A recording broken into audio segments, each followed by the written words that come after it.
हाँ देखिए, हम पैरेलल सर्किट भी, अगर आपको फेजर का कॉन्सेप्ट पता है तो आप पैरेलल सर्किट भी डील कर सकते हो, उसके लिए रटने का कोई जरूरत नहीं है।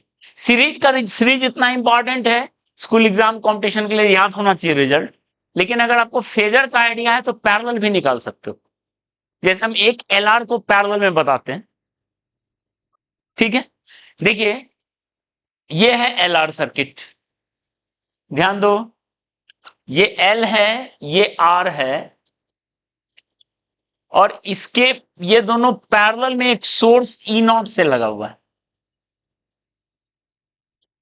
या ई आरएमएस से लगा हुआ, ओमेगा उसका फ्रीक्वेंसी।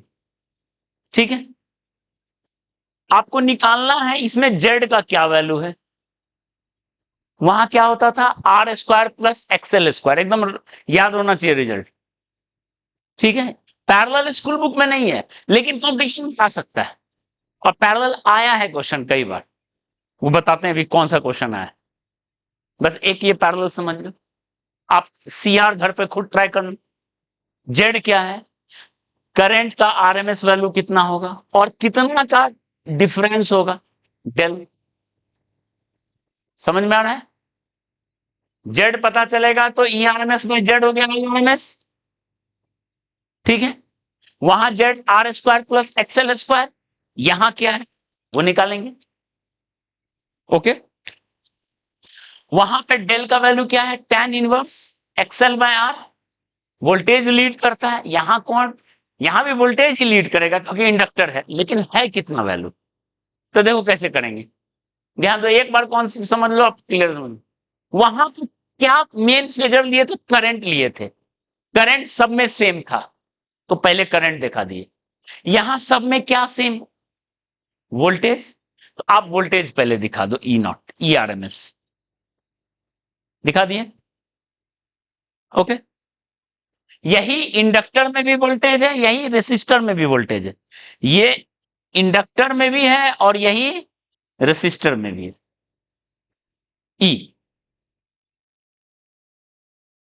अब देखो, अगर हम इसमें करंट रेसिस्टर वाला करंट लें तो रेसिस्टर का करंट इसी फेज में लेंगे क्या, क्योंकि रेसिस्टर का वोल्टेज और रेसिस्टर का करंट एक फेज में होता है। ठीक है, इंडक्टर, इंडक्टर में करंट और इंडक्टर में वोल्टेज में क्या फेज डिफरेंस है, π/2। और कौन लीड करता है, इंडक्टर में वोल्टेज लीड करता है, यानी इससे हमको ये वोल्टेज का इससे नीचे रखना पड़ेगा, ये I R R M S है और I L R M S हमको नीचे रखना पड़ेगा। ठीक है, I R R M S का वैल्यू होगा voltage by resistance, voltage by resistance XL. और ये दोनों करंट, ये करंट प्लस ये करंट को कैसे ऐड करेंगे,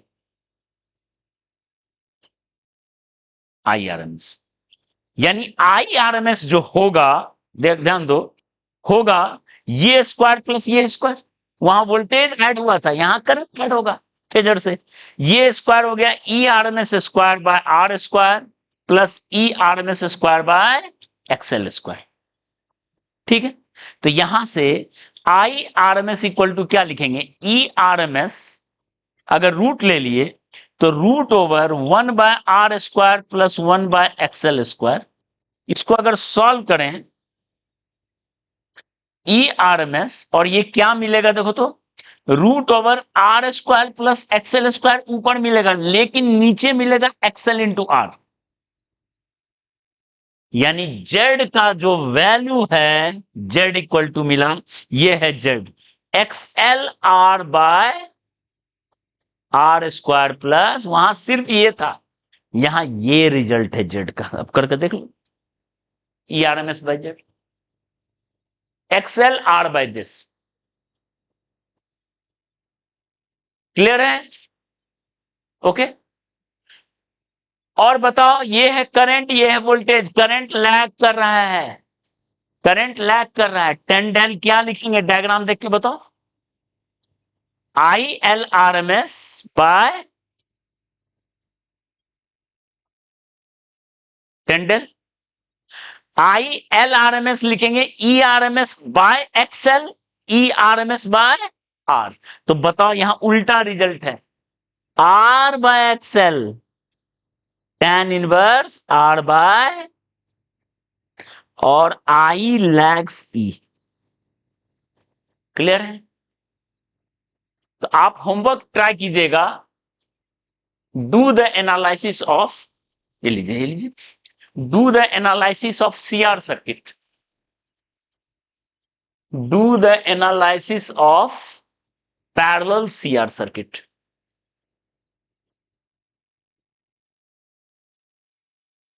पावर फैक्टर वगैरह सब निकल आएगा। ठीक है, ओके, ये समझ में आया, ये समझ में आया पैरेलल। और इसी पैरेलल पे बेस्ड देखो पीवाईक्यू का कई बार आ चुका है, जेई एडवांस में, मेंस में आया हुआ क्वेश्चन, देखो ध्यान।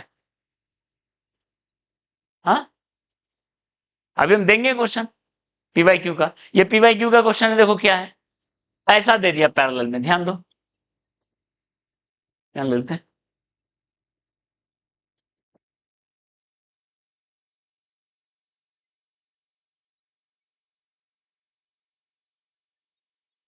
ध्यान दो, ऐसा दे दिया, एल आर को पहले एल आर वन मान लेते हैं, सी आर टू मान लेते हैं।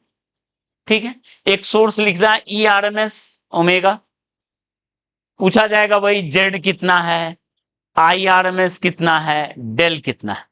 फंडामेंटल क्वेश्चन यही है। ठीक है, क्लियर है?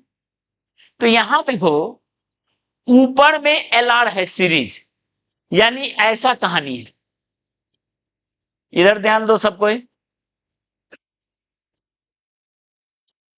एक सी आर है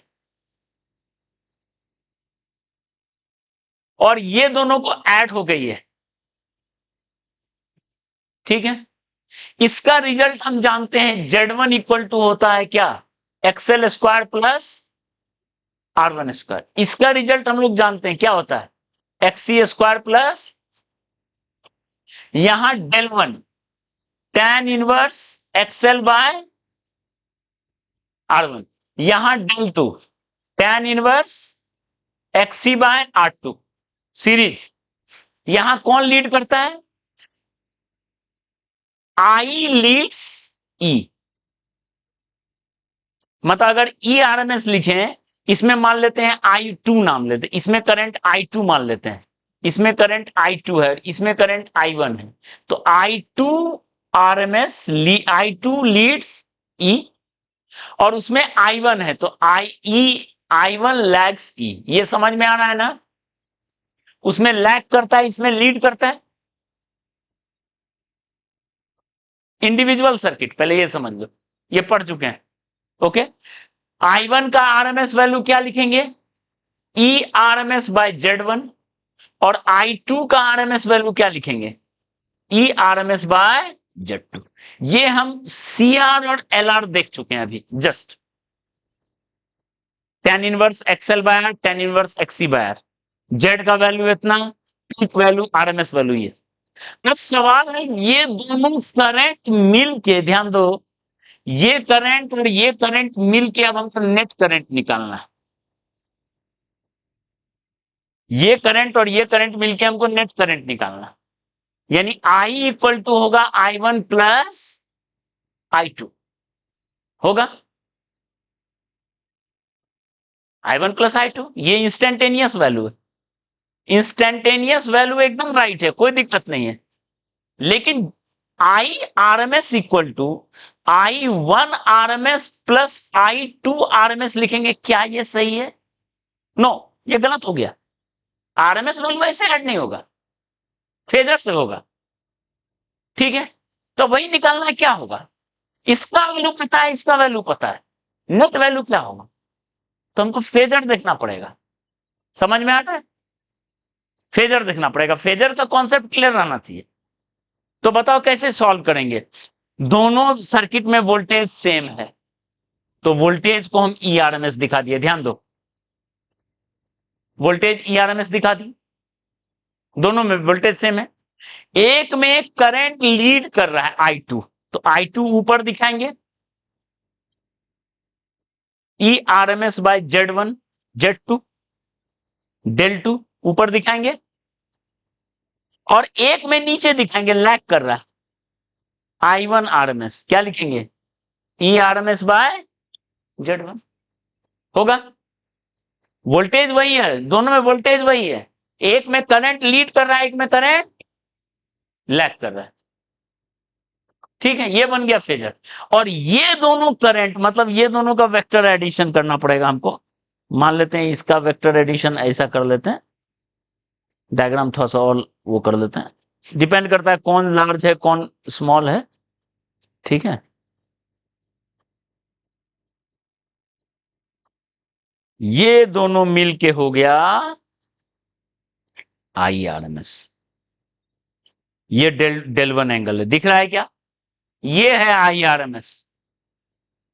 तो IRMS का स्क्वायर क्या लिखेंगे देख के बताओ तो, I1 RMS का स्क्वायर, ऐसे डायरेक्ट ऐड नहीं होगा, वेक्टर I2 RMS का square plus 2I1 RMS I2 RMS cos इसके बीच का एंगल डेल 1 प्लस, ऐसे होगा वो ऐड, डायरेक्ट ऐड नहीं होगा। समझ में आ रहा है, ये निकला IRMS, और ERMS बाय IRMS क्या होगा Z, ये राइट। तो इस तरीके से हम लोग पैरेलल सर्किट को डील करते हैं। ठीक है, इसको नोट कीजिए, अब हम क्वेश्चन देने कर